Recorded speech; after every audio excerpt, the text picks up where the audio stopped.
Depuis 2 ans, depuis le début de la crise Covid, on a subi une pression importante au niveau de notre travail, du travail de chacune des catégories de personnel, avec un épuisement vis-à-vis des conditions de travail aux urgences, mais aussi dans les étages, avec des charges en soins importantes, ce qui a amené à un absentéisme pour arrêt maladie important chez toutes les catégories de personnel, et donc un problème de ressources humaines importantes sur l'hôpital.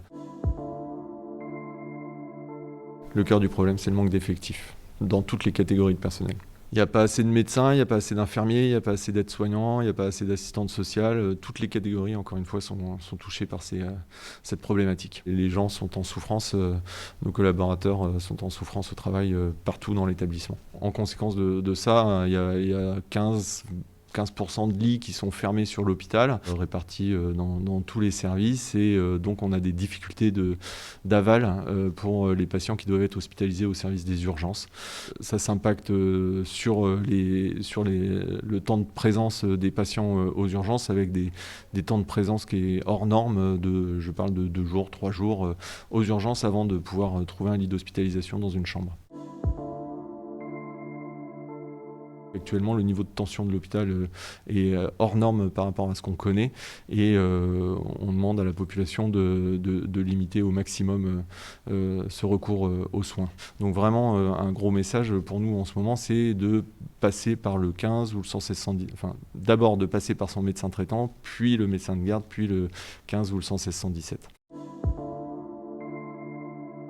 C'est une réflexion globale sur l'organisation du système de soins en France. On a un défaut de médecins généralistes, et ça impacte forcément le recours aux services d'urgence du département, quoi.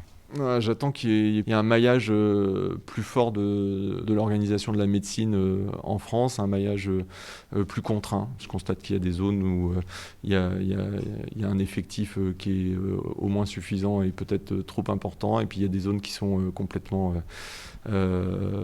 appauvries en médecins généralistes. Il y a peut-être une organisation à réfléchir de ce point de vue-là, une intervention à faire sur les libertés d'installation, et puis il faut donner plus de moyens aux soignants et à l'hôpital et à la médecine générale, à la médecine en général, quoi.